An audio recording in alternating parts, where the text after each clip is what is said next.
Assalamualaikum warahmatullahi wabarakatuh. Selamat sejahtera semua. Kita berjumpa lagi dalam program e-Belajar Perniagaan Tingkatan 4, Bab 4, Bahagian fungsian utama dalam organisasi perniagaan siri yang kelima. Okey. Bersama saya, guru anda pada kali ini ialah Cikgu Najiha binti Sulaiman daripada SMK Dato' Abdul Rahman Yaakob Merlimau Melaka. Seperti biasa, sebarang pertanyaan ataupun kemusykilan bolehlah di Telegram ataupun email kepada saya. Okey, bab 4, tajuk organisasi perniagaan standard kandungan 2.2, bahagian fungsian utama dalam perniagaan. Standard pembelajaran kita 2.2.2 menjelaskan tujuan dan tugasan setiap bahagian fungsian. Objektif pembelajaran kita pada kali ini ialah dapat menjelaskan 3 tujuan bahagian fungsian pengagihan dalam sesebuah organisasi, dapat menghuraikan 3 peranan pengagihan dalam sesebuah organisasi, dan yang terakhir sekali dapat menerangkan 4 saluran agihan dalam sesebuah organisasi. Bahagian-bahagian fungsian utama dalam organisasi perniagaan. Okey, fungsian yang seterusnya ialah bahagian fungsian pengagihan. Pengagihan ialah barang atau perkhidmatan yang diagihkan oleh perniagaan dapat diterima oleh pengguna mengikut tempat dan masa yang tepat serta berada dalam keadaan yang baik. Okey, apakah tujuan bahagian fungsian pengagihan? Tujuan bahagian fungsian pengagihan ini adalah dibentuk untuk memastikan setiap barang yang dikeluarkan dapat diterima oleh pengguna mengikut tempat dan masa yang betul.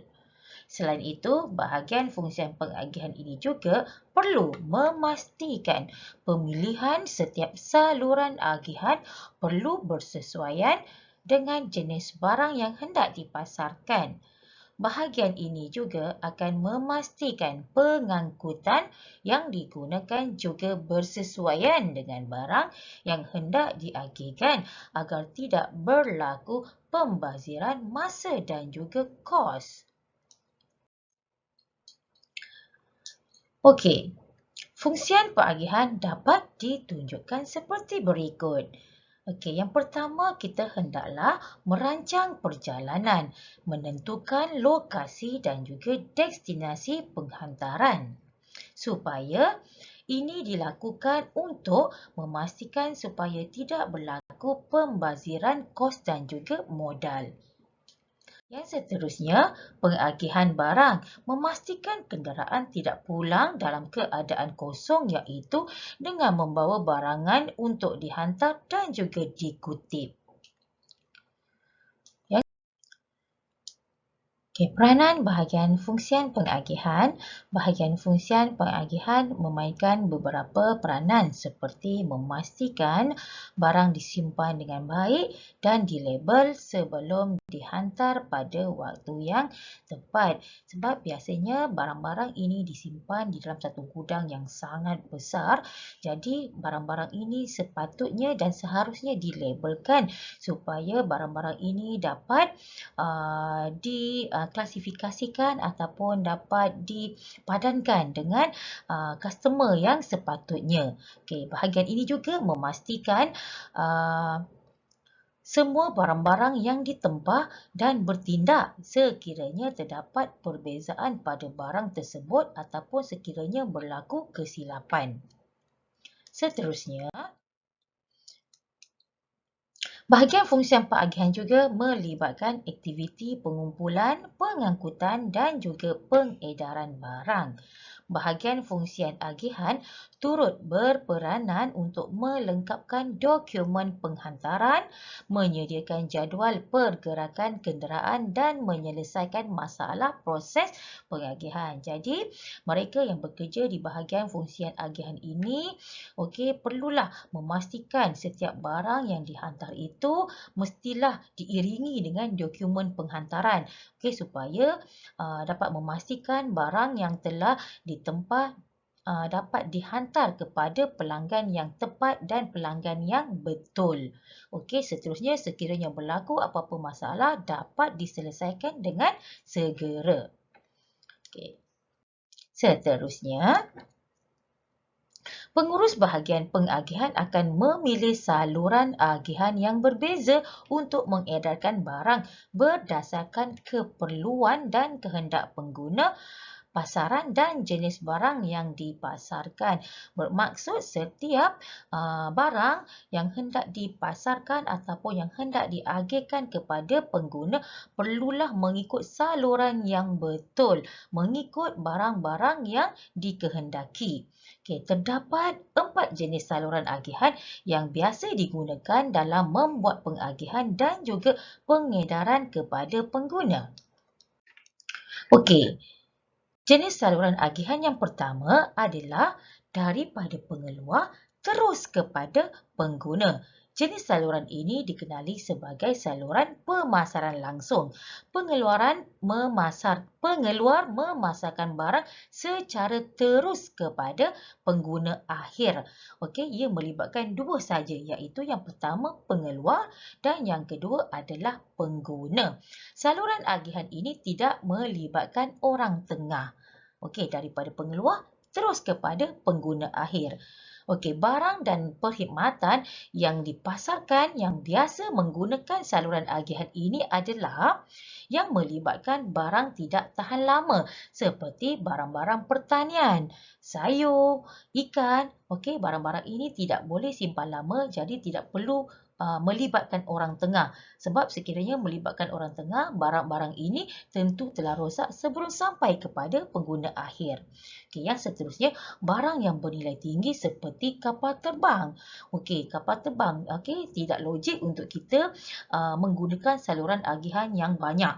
Sebab daripada menggunakan saluran agihan yang banyak akan menyebabkan pelbagai masalah yang akan berlaku. Jadi barangan yang bernilai tinggi, yang mahal dan yang memerlukan kos yang sangat tinggi seperti kapal terbang tadi hanya memerlukan saluran agihan yang pertama, iaitu daripada kilang, daripada pengeluar terus kepada pengguna ataupun kepada syarikat penerbangan. Yang seterusnya adalah barangan tempahan khas seperti pakaian. Pakaian-pakaian yang telah ditempah daripada designer-designer yang terkenal, pengguna akhir direct kepada designer tersebut dan barang itu terus daripada designer kepada pengguna akhir. Dan akhir sekali adalah perkhidmatan profesional seperti khidmat doktor dan juga khidmat guaman. Saluran agihan yang seterusnya adalah jenis saluran agihan yang kedua ialah pengeluar, peruncit dan juga pengguna. Saluran agihan yang kedua ini memerlukan satu sahaja orang tengah, iaitu peruncit. Pengeluar akan memasarkan barang kepada peruncit dan peruncit akan menjual barang kepada pengguna. Jenis barang yang sesuai menggunakan saluran agihan ini adalah barang yang memerlukan khidmat nasihat pakar dan juga merupakan barang tahan lama. Saluran agihan ini wujud apabila peruncit memberi barang secara besar-besaran terus daripada pengeluar. Contoh bagi saluran agihan yang kedua iaitu pengeluar, peruncit dan pengguna ialah barang yang diagihkan melalui saluran agihan ini ialah barang kosmetik, tayar, alat elektrik dan juga pakaian. Saluran agihan yang ketiga ialah pengeluar, pemborong, peruncit dan akhir sekali pengguna.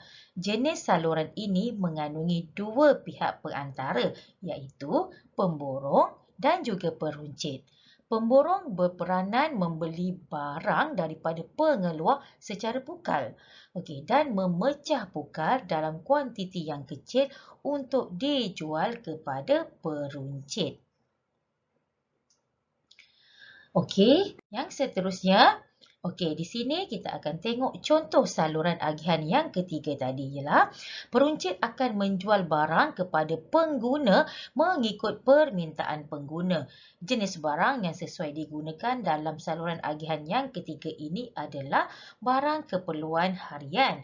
Barang yang diagihkan melalui saluran agihan ini adalah seperti gula, beras dan juga barangan dapur.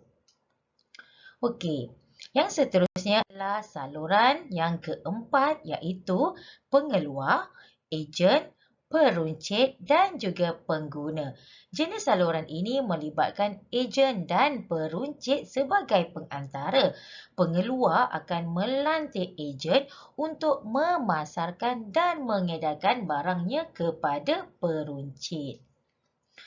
Okey. Okey, pengeluar akan membekalkan barangnya kepada ejen untuk diagihkan kepada peruncit. Peruncit pula akan menjual barang yang diperoleh daripada ejen kepada pengguna. Contohnya adalah jenis barang yang sesuai diagihkan menggunakan saluran 4 ini ialah pakaian yang berjenama, buku dan juga majalah. Okey, jadi secara ringkasannya, peranan bahagian fungsian pengagihan ini ialah memastikan barang disimpan dengan baik dan dilabel sebelum dihantar pada waktu yang tepat. Memeriksa semua tempahan dan bertindak jika berlaku perbezaan.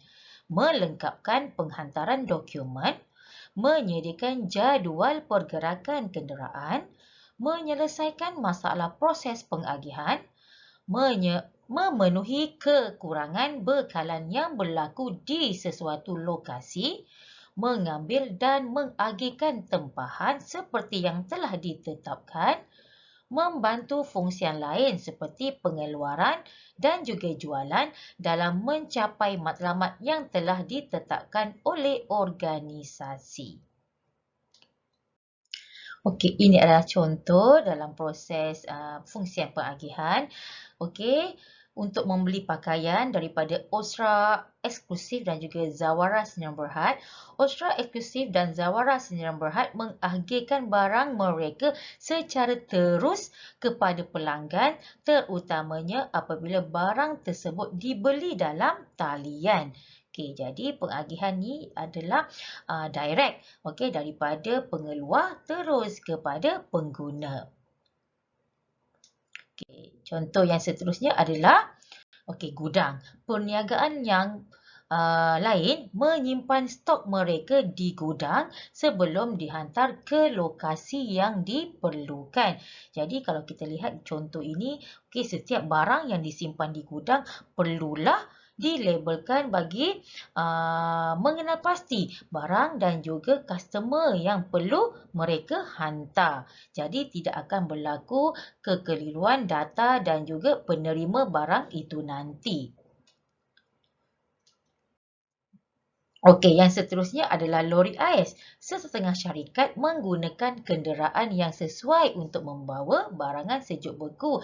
Jadi kalau kita lihat, bagi syarikat yang mengagihkan barang seperti aiskrim, ais batu dan sebagainya, perlulah menggunakan kenderaan yang bersesuaian. Tidak sesuailah kamu membawa aiskrim tapi menggunakan lori biasa seperti lori tanah, lori pasir. Jadi di situ akan menyebabkan barang tersebut tidak dapat disimpan dengan baik sebab kenderaan yang diberikan adalah tidak sesuai dengan produk yang dibawa. Jadi kalau kita membawa barangan yang berupa seperti ais ataupun sejuk beku, kita perlulah menggunakan lori khas yang mempunyai ciri-ciri untuk menyimpan barang-barang tersebut. Okey. Yang seterusnya adalah kereta api. Terdapat perniagaan yang menggunakan kenderaan lain seperti kereta api ya, selain daripada lori iaitu kereta api untuk membawa barang yang berat dan pukal seperti barang kejuruteraan, kereta ataupun bahan kimia. Terima kasih diucapkan kepada Jabatan Pendidikan Negeri Melaka, Pejabat Pendidikan Daerah Melaka Tengah, Pejabat Pendidikan Daerah Jasin, Pejabat Pendidikan Daerah Alor Gajah, Pengetua-Pengetua Negeri Melaka, juga guru-guru perniagaan seluruh negeri Melaka. Sampai kita berjumpa lagi pada siri akan datang. Bye!